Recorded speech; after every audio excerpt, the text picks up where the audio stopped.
Hello everyone, in this video let us use AutoBlocks to create an issue. Now in the previous video we spent some time understanding what exactly is AutoBlocks and how it can be useful. Today I want to continue further and I want to give you one more example. I want to create an issue, that is it. My ultimate goal is to integrate with Jira instances. I want to create an issue, let us say in one of my source Jira instance, and I want to create the same issue in my target Jira instance. Now, when you're talking about integration, you have to, of course, make sure you are able to connect to these Jira instances, and AutoBlocks will help us in managing those connections. And just trying to share again that you can actually connect to various applications, not just Jira. You can connect to Bitbucket, Bitbucket on premise, Google Calendar, Google Sheets, Slack, ServiceNow, Tempo, and of course using HTTP endpoint. So there are a lot of possibilities, but of course in this example I want to start by doing something very simple, creating an issue. That is it. So let us go to the workspace and I will create a new workspace. So we will probably give this workspace a name, a nice name, and I want to use a blank one. I don't really want to look at the recipes, although I encourage you to take a look at these recipes in case you are trying to do something similar. For example, if you are trying to compare issue links between two Jira instances, or maybe you are trying to identify broken links. So do take a look at these recipes in case you are trying to solve a problem. I think these recipes will definitely help you. But today we will create our own workspace from scratch. And I will name this workspace create issue, because I want to create an issue and I will not really change anything. So we have the option to use either TypeScript or JavaScript, but I'll probably go with the recommendation of TypeScript. So let us click on the save button, and now we have this workspace, this empty workspace. The first thing that we need to do is, of course, we need to connect to a Jira instance. And what I will do is I will use my another Jira instance, which is the one that will be the target. I want to create an issue in my target Jira instance, and I already have connections to my Jira instances, which I just need to use in my workspace.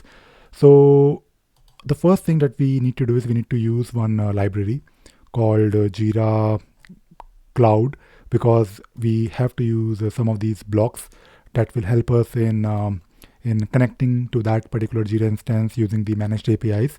So if you click on Jira Cloud, you should be able to take a look at different blocks that will help you in doing wonderful things. But right now we want to focus on the module for connection. So I'll bring it in my workspace, and I can of course select my target Jira instance, which is Ravi Sagar. The name of the Jira instance is Ravi Sagar. I'll basically name it as, you need to use the name here of the connection, and the same name has to be used in the code that we will write. Now the code that we are going to write is, of course, something that we will trigger manually. Of course, eventually we will connect things together, like we'll fetch issue from one Jira instance and we'll create the same issue in another Jira instance. And of course, I'm talking about Jira to Jira, but you can also do that with any other non-Atlassian tool.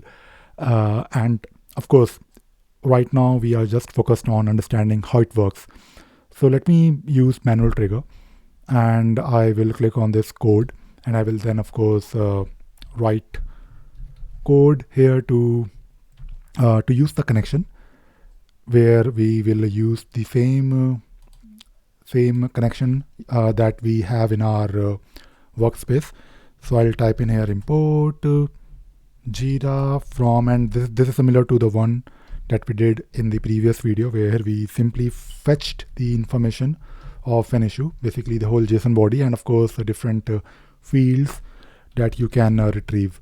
So I'll use the same connection name, and if you remember from my last video, the good thing about this editor is that it will help you with coding. because if you make a mistake here, let us say if you are using the wrong connection name, it will give you the indication, this visual indication. Also, you will get the actual problem here, like cannot find module connection / Ravi Sagar, whatever. So we have to use the right connection name. So this is really good. I quite like this thing here, this new feature of, I mean, this new code editor within AutoBlocks. I guess AutoBlocks is also new, so yeah. So this new code editor. So let me use this variable called Jira. Maybe I'll name it as source Jira, because this is my source. And when you're trying to do something similar, if you're using these variable names and the name of the workspace or whatever names that you're using, use names that will help you later on to identify what this code is doing. So right now we are focused on creating an issue in the source Jira instance. And what we have to do is we have to, of course, use the managed API to create an issue. So we can do something like constant response, just like the one that we did last time. And we will take a look at source Jira. And if you notice, this code editor is helping me in writing code, which is amazing. So source Jira dot, because we want to do something with the issue, so I'll select issue here. And if you press dot, you can do things like, there are a lot of things that you can do, but if you try to type create, it will give you one method here called create issue. And what I will do is, of course, I will now pass in the body. Now, if you're wondering how this works, this is of course similar to the REST API. If you have to create an issue using REST API, you have to pass body, and that is what you need to pass here. Basically, you need to pass here body, and by the way, the code editor will help you. That is wonderful. And this is of course the correct format. And of course, right now body is empty. If you have to create issue, you have to basically pass in the body, I believe, mainly three things: summary, issue type, and project. And if you're wondering the right format of the JSON, of course, you can refer to the documentation of Atlassian. But the good thing is that I keep a list of all these JSON bodies with me handy. So I know that I need to use summary and then issue type, ID, and also in case you want to use priority in your create issue. But I'll just use summary, issue type, and project. So what I'll do, I'll type in here summary. And by the way, because we are using the managed APIs here, as I mentioned before, you will get help. You will get suggestions from the code editor. So we have to pass in fields, because that is what we are doing here. We are passing some fields in the body, and the first field is let me just take a look at the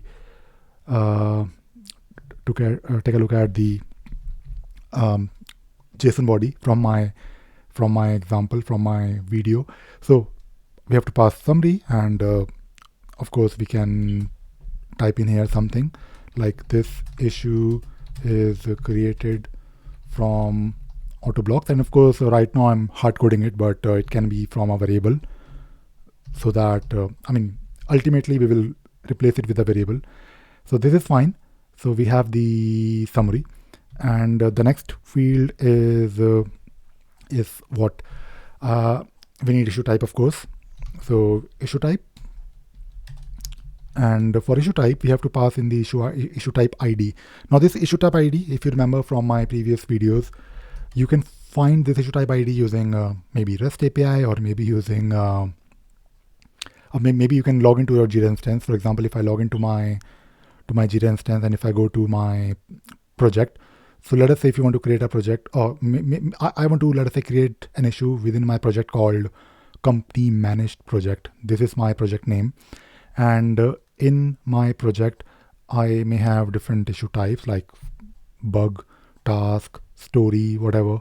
And in your JSON body, if you have to pass the ID here, you have to check the correct ID. So to do it manually, like right now we are actually looking at the ID by going to the Jira instance, and I'm just trying to show you how it works.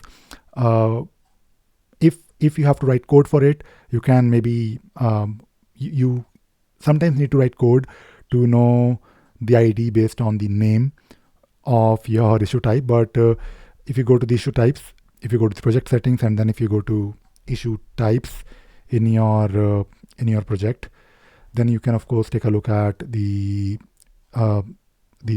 issue type here, like which is right now story, bug, epic, all the issue types.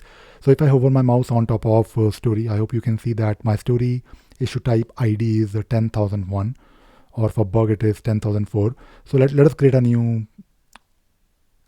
bug, because why not?